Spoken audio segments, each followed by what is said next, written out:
La frugalité du Drosera, un roman feuilleton 2.0, collaboratif et un peu perché, d'Hélène du Guézou.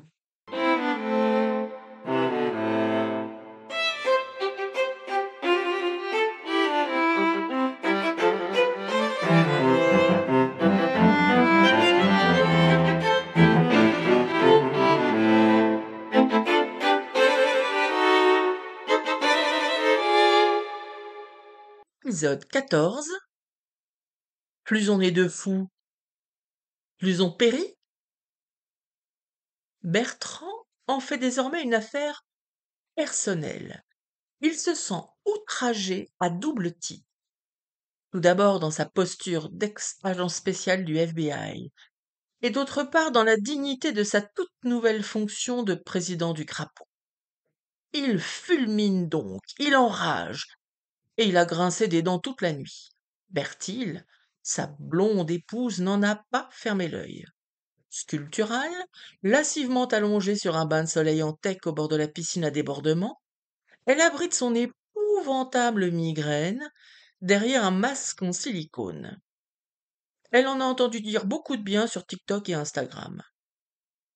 Bertrand avale furieusement les kilomètres sur le tapis de course dans sa salle de musculation en attendant l'appel de son contact de la BAC de Quimper.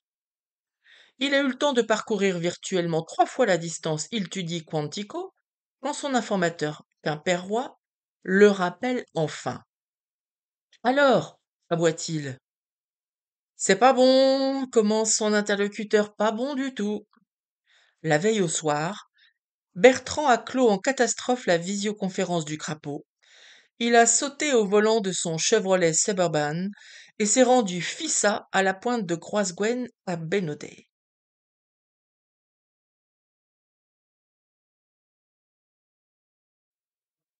Les gyrophares et les hurlements de sirène le guident sur les derniers mètres, ainsi une épaisse colonne de fumée blanche qui se perd dans le bleu froid du crépuscule. Il se gare comme il peut. La solide petite villa néo-bretonne de Joël semble avoir été soufflée de l'intérieur, vitres pulvérisées. Les pompiers tentent de contenir les dernières flammes qui lèchent l'intérieur. Autour d'une ambulance du SAMU, des silhouettes s'affairent, sans empressement. C'était mauvais signe. Bertrand s'approche d'un gendarme qui le reconnaît du premier coup d'œil, ce qu'il considère comme parfaitement normal. Il a conscience d'être une sommité en Sud-Finistère. D'un simple geste, le militaire lui fait comprendre que le propriétaire de la villa du corps de Croisguen n'y reviendra plus jamais, alors que l'ambulance quitte lentement les lieux.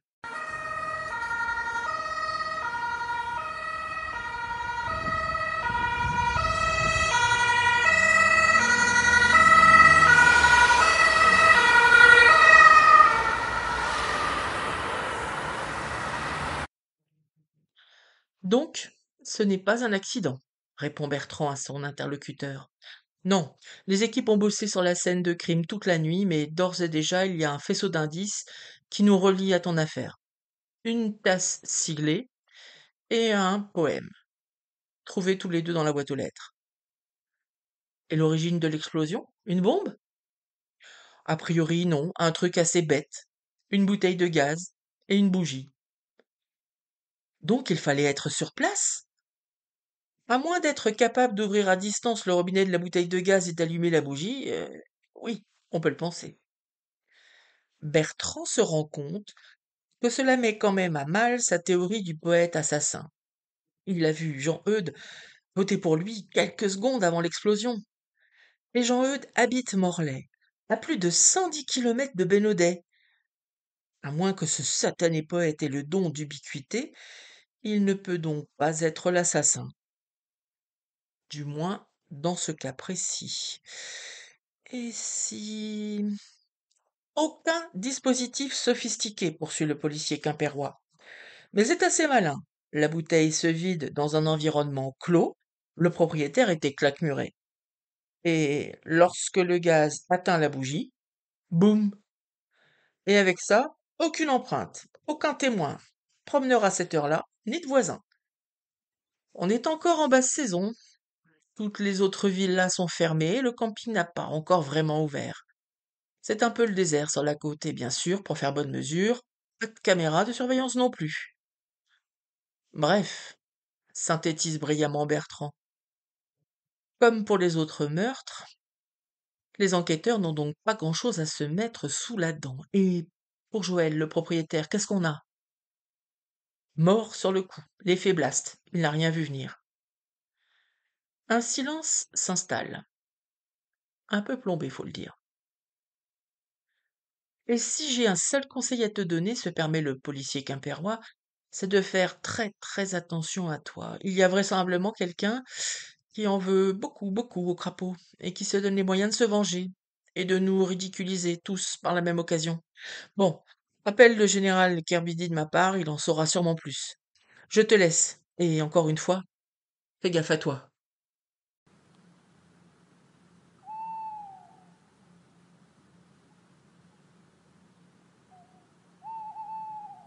La une fracassante des journaux régionaux et nationaux a été précédée par l'étourdissement traitement en boucle de l'information toute la soirée et toute la nuit sur les chaînes d'infos et à la radio. Pas un média ne boude cette formidable machine à cash qu'est devenue l'affaire du poète et du crapaud. Les réseaux sociaux s'emballent avec gourmandise et les influenceurs spécialisés, en faits divers ou en littérature, y vont de leurs analyses et de leurs trémolos. Les larmes de crocodile coulent à flots, arrosant mille interprétations avides de mystères et de terreur. Ça change un peu des mois d'étonnement devant les incartades des autocrates du monde. En un mot, c'est formidable. Les talk-shows s'étourdissent des avis des experts sur l'identité, les motivations, les modes opératoires et les crimes à venir du serial killer poète. Sur CNews, des spécialistes en poésie décortiquent les vers de l'assassin. On propose même d'inscrire cet étonnant corpus au programme du bac l'an prochain. Au micro de BFM, la ministre de l'Éducation se propose d'y réfléchir. On s'arracherait les auteurs survivants, mais nous sommes aux abonnés absents, claquemurés. C'est le mot d'ordre auquel on se plie, collectivement. Et je n'ai vraiment rien à dire aux médias, aucune réponse à aucune des questions qui me rongent depuis lundi dernier. Autant dire, il y a un siècle. Le crapaud ne compte désormais plus que 7 membres. Bertrand, le tout nouveau président, Étienne, Yvon, Jean-Eudes, Margot, Mathilde et moi. Je suis désormais experte en funérailles. C'est une niche. J'ai passé la nuit, les yeux grands ouverts sur les poutres du plafond, à tenter, sinon de résoudre ces énigmes, du moins à en comprendre l'essence. Qui nous en veut et pourquoi? Faudrait voir à se calmer un peu les pompons, a fulminé Antimoine roulé en boule sur mon lit et que j'empêche de dormir.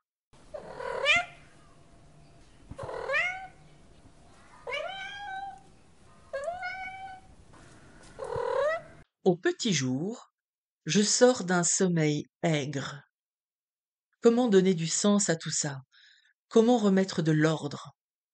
Je me dis qu'il faut prendre tout ça à bras le corps, comme un mécanicien plongeant les bras dans la graisse noire d'un moteur. Écrire un roman sur le vif.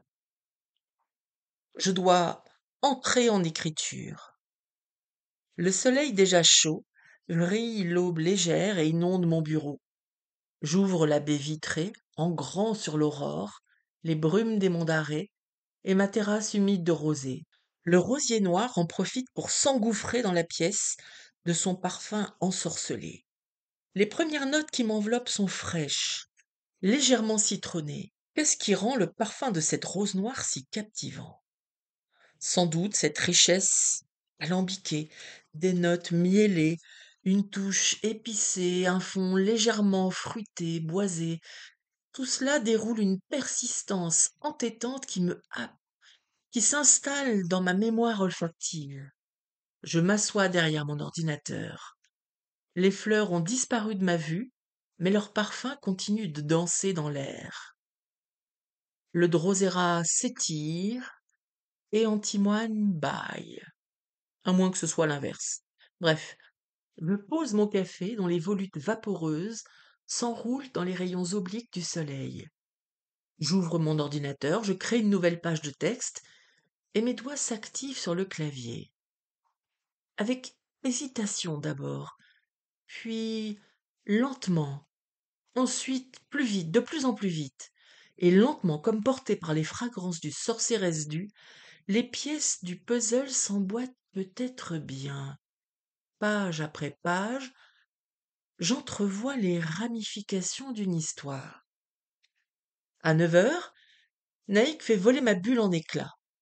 Je reprends pied dans la réalité. On est samedi, il fait beau, les premières fraises de mai nous attendent au marché de Morlaix, me dit-elle, des éclats de bonheur dans la voix. J'enregistre mon document que je nomme La frugalité du Drosera. Pourquoi?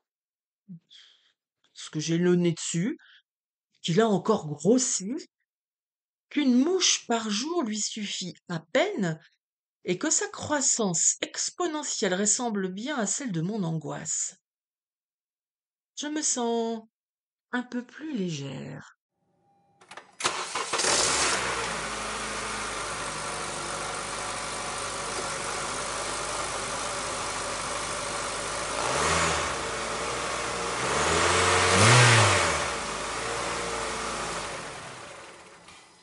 C'est un rituel.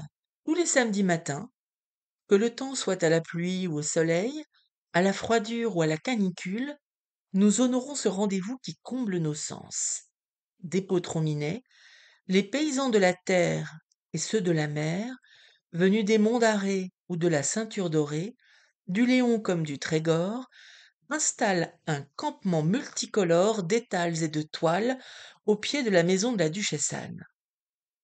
Les parfums puissants s'y télescopent dès le point du jour, les couleurs s'entrechoquent, marchands et badauds s'interpellent dans cette tour de Babel horizontale, dans toutes les langues, français et breton, anglais, allemand.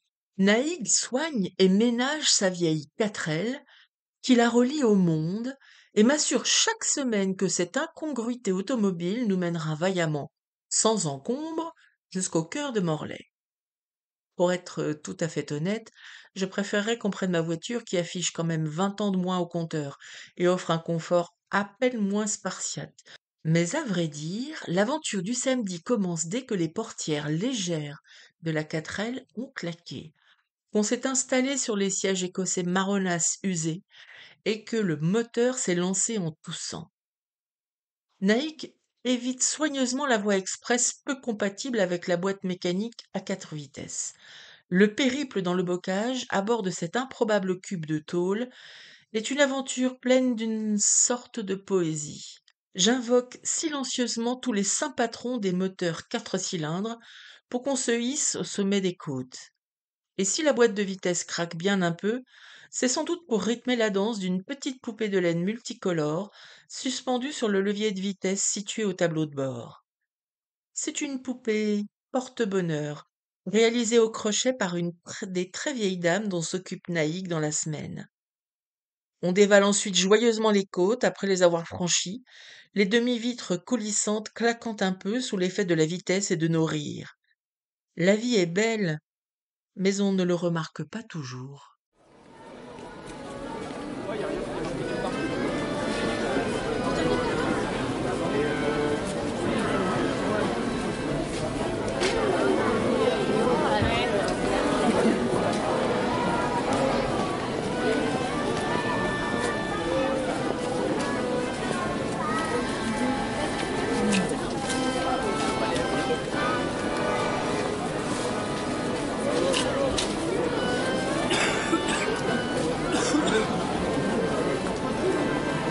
Cette plongée au cœur du marché me fait un bien fou, et les conversations des producteurs m'éloignent un temps des tribulations du crapaud. Un panier d'osier suspendu au pli du coude, on glane ensuite des trésors. Du beurre de froment du Léon couleur jonquille, des huîtres merveilleuses et ruisselantes, des petits pois croquants et sucrés, avant de fondre sur le stand des maraîchers du jardin de Kerouat, dont les fraises merveilleuses réconcilie le plus endurci des misanthropes avec le reste de l'humanité. On s'installe ensuite sur la terrasse du café de l'Aurore pour le rituel du petit noir bien serré avec Jean-Eudes, le régional de l'étape. Comme moi, il adore le spectacle du marché qu'il contemple en marge, le nez dans sa tasse, les oreilles comme déployées, les yeux écarquillés, capturant 1000 scénettes à la volée. On s'embrasse. Jean-Eudes a une mine de papier mâché, comme moi d'ailleurs, alors que Naïg est gai comme un pinson. Tu devrais te joindre à nous ce soir, Jean-Eudes. Ça te ferait le plus grand bien de te changer les idées. Vous sortez, malgré tout? On a bien vu que le meurtrier frappe où il veut, quand il veut, et conduit à l'abri nulle part. Plutôt que de se terrer, autant lui donner du fil à retordre et profiter de la vie. Allons au spectacle. C'est assez juste. Mais de quel genre de spectacle s'agit-il? Je ne sais pas trop, à vrai dire. Ça se passe à Bodmer. Autant dire qu'il faut s'attendre à tout. Naïg rit et hausse les épaules en signe d'ignorance. Je farfouille dans mon sac, à la recherche de mon carton d'invitation. Voilà, dis-je triomphalement, car il n'y a pas de petite victoire. Je déplie le papier froissé, le lisse du plat de la main et lis à la cantonade. L'astragale de Cassiopée. Spectacle de drague Cunyaman et bouillie d'avoine. Par le trio, les bijoux de Bodkador. Apportez votre bol pour la bouillie. Jean-Eudes a levé vers moi un regard franchement perplexe. Naïg a poussé. Nous sommes invités, Mathilde et moi, à un spectacle burlesque à Bodmer. Naïg se joint à nous, Margot aussi bien sûr. Allez, Jean-Eudes, viens. Plus on est de fous, plus on périt.